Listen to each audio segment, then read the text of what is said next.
Hey everybody, this is Dean FM, and today I wanted to do another reaction video. That is right. If you have noticed, this is my second video with this outfit because I wanted to do another animal video. While I have my leopard cheetah print cap on. No, I just feel like doing it. I wanted to do a reaction to how common are gay animals. Yeah, they're pretty common. Once upon a time, there was a dog named Dundee and a dog named Snoopy. Snoopy was a big dog. Dundee was a small dog. Dundee humps everything. Dundee would hump everything.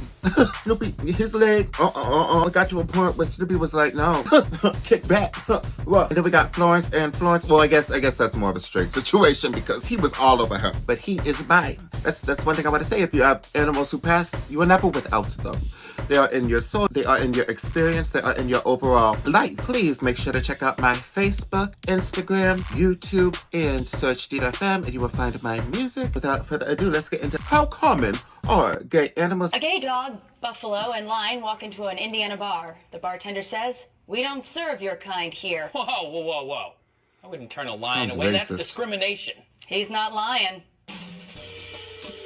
What is that, like a commentary on Howdy discrimination? friends, Trace here for D News with a special guest, Natalia Reagan. She is an anthropologist and a primatologist. Okay. She's awesome. Hey guys, there's currently a great debate raging across the United States about a law in Indiana which allegedly allows businesses to discriminate based on religious freedoms, ironically called the Religious Freedom Act. Disgusting. Sparking outrage from the Disgusting. LGBT community as they are clear targets of this legislation. Don't have the job, you don't want to do Prejudice that. has evolutionary roots, but then again, so does homosexuality.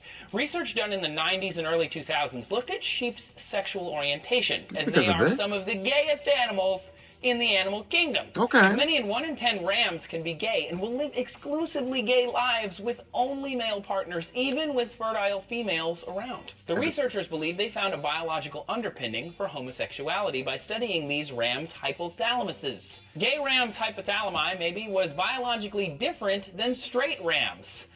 Baba, they were born this way. You know it. Baba, It's not I'd rather just not sheep. get More than rammed. 450 vertebrates and more than 1,500 species overall engage in homosexual acts aplenty. Yeah, illustrating aplenty. that homosexuality isn't against nature.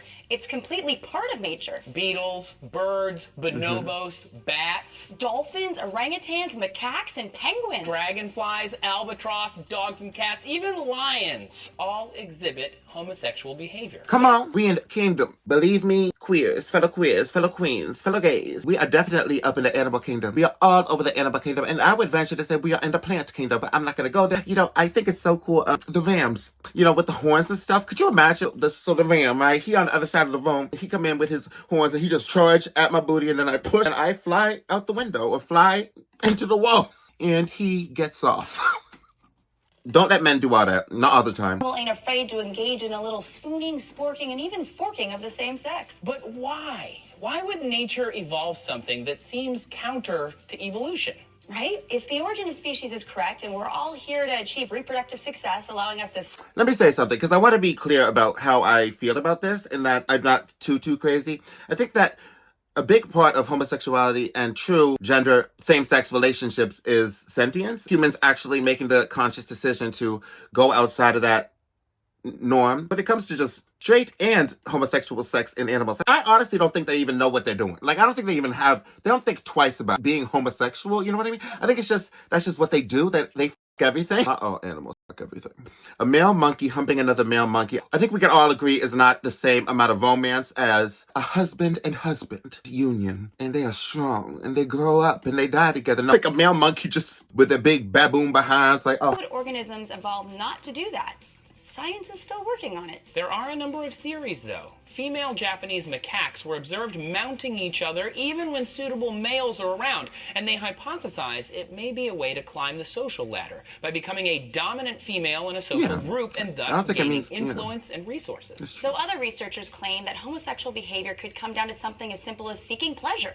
These animals are just doing what feels good. Research with giraffes found 1 in 20 would be necking with a member of the same sex at any given moment, while bonobos and dolphins are generally bisexual, but will go through phases of exclusive homosexual activity. They gotta give it the old college try, right? But it's not just for show. Some animals sustain lifelong. The old college try. What do you mean the college try? When you talk about a college try, you mean that they're just trying out. That is dipping and dabbing in the goo. You mean to tell me animals be switching, flipping, dipping? I don't think so. Animals are very much, they're not trying it. I think they are successful when they do so. I don't think that was a college try. I think that was a college A+. Penguins. Researchers from the University of Minnesota found permanently pair-bonded female-female couples raise chicks nearly as well as female-male couples. You Not gotta have quite as somebody well, to do it with but them. better than a single female penguin would have done. This indicates to those researchers that homosexual pair bonds may have evolved as a way to better raise young. They can even raise chicks that were fertilized by a dominant male that was separate from the pair bond without having to pair bond with that male. Don't even have to think about it that complicated. Roy and Silo, two male chin-strap penguins that once lived at the Central Park Zoo, had a long-term love affair that included an adoption of a chick.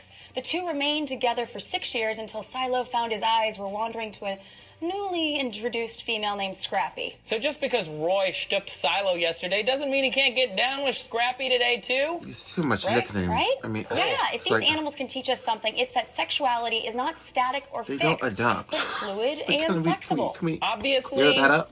y'all are going to have comments about this. So go down into the comments section. Anybody who I react to, unless it's like some crazy people like the Sky News Australia, or it's like somebody hateful, then please show support to content creators and everybody who I react to. If you want to go, you can go there. At the end of the day, I think they were trying to do something positive with this video. I think that they were responding to this law that they were talking about, which was a little odd, which that this would be the gay support, movement video. That was amazing. That, my dear, was reacting to how common are gay animals.